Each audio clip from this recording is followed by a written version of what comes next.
ഓണം സീരീസിൽ ഞാനിത് കായും കടലയും ചേനയും ചേർത്തൊരു കൂട്ടുകറിയായിട്ട് ഉണ്ടാക്കുന്നത്. അപ്പൊ അതിന് വേണ്ടിയിട്ട് ഒരു കഷ്ണം ചേന ഞാൻ മുറിച്ചെടുത്തിട്ടുണ്ട്. അതുപോലെ ഒരു പകുതി നേന്ത്രക്കായും വേണം. ഇത്രയും വേണ്ട കൂട്ടുകറിക്ക്. പിന്നെ ഒരു കപ്പ് കടലയും വേണം.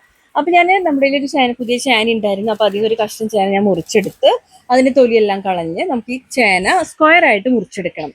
കൂട്ടുകറിക്ക് കായും ചേനയും സ്ക്വയർ ആയിട്ടായിട്ട് മുറിച്ചെടുക്കണം. അപ്പൊ ഇതിന്റെ തൊലിയെല്ലാം കളഞ്ഞ് ഞാൻ സ്ക്വയർ ആയിട്ട് മുറിച്ച് വെച്ചിട്ടുണ്ട്. അതുപോലെ ഏത്തക്കായ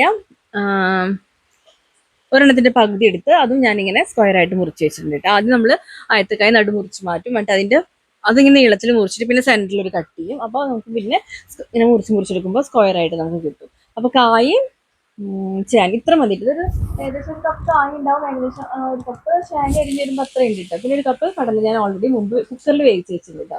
കടല തലേദിവസം വെള്ളത്തിലിട്ട് കുതിർത്തിട്ട് കുക്കറിൽ ഒരു 2-3 വിസിൽ വെന്ത് വരും. അപ്പോൾ കടല അതുപോലെ ഒരു കപ്പ് വേവിച്ച് വെച്ചിട്ടുണ്ട്. നല്ല കടലയായിരുന്നു കേട്ടോ ഇപ്രാവശ്യം കിട്ടിയത്. ചിലപ്പോൾ വേവാൻ കുറേ സമയം എടുക്കുന്ന കടല ഉണ്ടാവാറുണ്ട് കേട്ടോ. ഇനി കായലിക്കും ചേനയിലേക്കും ഒരു 1/4 സ്പൂൺ മഞ്ഞൾപ്പൊടിയും ഒരു 1/2 സ്പൂൺ മുളക് പൊടിയും ഒരു ഗ്ലാസ് വെള്ളവും ചേർത്തിട്ട് നമുക്ക് വേവിച്ചെടുക്കാം. കടല ഇപ്പിടേണ്ട ആവശ്യമില്ല കേട്ടോ. ആദ്യം ഇത് നല്ലപോലെ വെന്ത് വരട്ടെ. അതിന് ശേഷം നമുക്ക് കായ ചേർക്കാം. ഈ കൂട്ടുകറിയിലുണ്ടല്ലോ ഉള്ളി, വെളുത്തുള്ളി, ജീരകം അങ്ങനത്തെ സംഭവങ്ങളൊന്നും ചേർക്കില്ല കേട്ടോ. നല്ല ടേസ്റ്റായി ഇങ്ങനത്തെ കൂട്ടുകറി. പിന്നെ ഒരു 4 പേരുടെ വീട്ടിലേക്കും ഈ അളവിൽ ഏകദേശം ഉണ്ടാക്കിയാൽ മതി കേട്ടോ. കൂട്ടുകറിക്ക് 1 സ്പൂൺ വെച്ചിട്ടൊക്കെ ഉണ്ടാക്കുള്ളൂ. അപ്പോൾ കടലേക്ക് നല്ല കായും ചേനയ്ക്ക് ഏകദേശം 1/4 ഭാഗത്തോളം വെന്ത് വന്നിട്ടുണ്ട് കേട്ടോ. ഒരു 10 മിനിറ്റ് മതി ഇതൊക്കെ വെന്ത് വരാനായിട്ട്.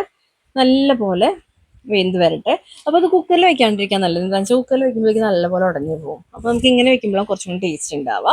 എന്നിട്ട് ഞാൻ ഇതിലേക്ക് ഒരു കപ്പ് കടലയും കൂടി ചേർത്ത് കൊടുക്കുന്നുണ്ട്. ഒരു കപ്പ് കടലയും കൂടി ചേർത്ത് അത് നമുക്ക് അടച്ച് വെച്ചിട്ട് 5 മിനിറ്റും കൂടി ആകുമ്പോഴേക്കും ഇതൊക്കെ ഒന്ന് നല്ലപോലെ മിക്സ് ആവാനായിട്ടോ. കടലയും ചേനയും കായൊക്കെ ഒന്ന് മിക്സ് ആവാൻ വേണ്ടിയിട്ടാണ് ഇങ്ങനെ ചെയ്യുന്നത്. ഇനി അത് പടച്ചടിയിൽ വേവിട്ട് അപ്പോഴേക്കും നമുക്ക് അതിലേക്കുള്ള അരപ്പ് ഉണ്ടാക്കാം. അപ്പോൾ ഒരു 1/2 കപ്പ് തേങ്ങ നമുക്കൊന്ന് വെളിച്ചെണ്ണയിലിട്ട് ചുവക്ക വറുത്തെടുക്കാം കേട്ടോ. നല്ല ചുവന്ന കളറാവണേ വറുത്തെടുക്കാം. ഒരു 5 മിനിറ്റ് മതി. കുറച്ച് തേങ്ങയല്ലോ.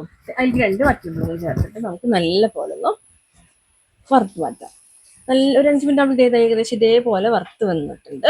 ഇനി നമുക്ക് നല്ലപോലെ അരച്ചെടുക്കാം. വെള്ളം ചേർക്കാണ്ട് അരച്ചെടുക്കേണ്ട. അപ്പോൾ നല്ല കളർ കിട്ടുള്ളൂ. അപ്പോൾ നമ്മുടെ കായും ചേനയും കടലിലേക്കും ഏകദേശം വെന്ത് വെള്ളമെല്ലാം നല്ലപോലെ വറ്റി വന്നിട്ടുണ്ട്.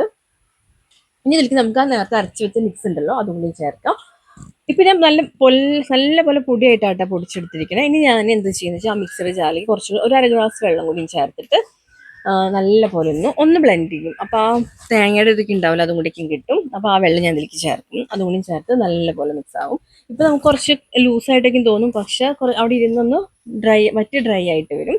ഇത് നമ്മുടെ കൂട്ടുകാരുടെ പണിയൊക്കെ ഏകദേശം കഴിഞ്ഞിട്ടുണ്ട് കേട്ടോ. ഇനി നമ്മളിതൊന്നും സെറ്റ് ആവാൻ വെക്കുക. ആ സമയം കൊണ്ട് നേരത്തെ തേങ്ങ വറുത്ത പാൻ ഉണ്ടല്ലോ അതിലേക്ക് 1 സ്പൂൺ വെളിച്ചെണ്ണ ഒഴിച്ച് ഒരു 1/4 കപ്പ് തേങ്ങ ഞാൻ മാറ്റി വെച്ചിട്ടുണ്ടായിരുന്നു. ഈ സ്റ്റേജിൽ ആവശ്യത്തിന് ഉപ്പൊക്കെ ഇടണം കേട്ടോ. ചേന വേവിക്കുമ്പോൾ ഉപ്പിട്ട ചേനയ്ക്ക് വേവാൻ കുറച്ച് ബുദ്ധിമുട്ടായിരിക്കും. അതുകൊണ്ടാണ് ഈ കറിയിൽ അവസാന സ്റ്റേജിൽ നമ്മൾ ഉപ്പിടുന്നത്. ഒരു 1/4 കപ്പ് തേങ്ങ വീണ്ടും നല്ല പോലെ നമ്മൾ എരിശ്ശേരിയിലേക്ക് നല്ല ചുമക്ക് വറുത്തെടുക്കില്ല, അതുപോലെ വറുത്തെടുക്കാം. കുറച്ച് കറിവേപ്പിലേക്ക് ഇട്ട് കൊടുക്കാം. പിന്നെ ഞാൻ ഈ സ്റ്റേജിൽ ഒരു 1/4 സ്പൂൺ ജീരകം ഇടുന്നുണ്ട്. ജീരകമല്ല, കുരുമുളക് പൊടി ഇടുന്നുണ്ട് കേട്ടോ. 1/4 സ്പൂൺ തൊട്ട് 1/2 സ്പൂൺ വരെ കുരുമുളക് പൊടി ഇടാം. അത് നിങ്ങളുടെ എരിവിനനുസരിച്ചിട്ട്. അപ്പം ഞാനൊരു 1/4 സ്പൂണ് കുരുമുളക് പൊടിയൊക്കെ ഇട്ടിട്ട് ഒന്നുകൂടി നല്ലപോലെ ചൂടാക്കും. ഇത്രയേ ഉള്ളൂ. നമ്മുടെ വറവ് വയ്ക്കുന്ന തയ്യാറായിട്ടുണ്ട്. അതിനുശേഷം ഈ വറുത്ത മിക്സ് ഉണ്ടല്ലോ നമ്മുടെ കറിക്കൂട്ടിലേക്ക് ഇടാം.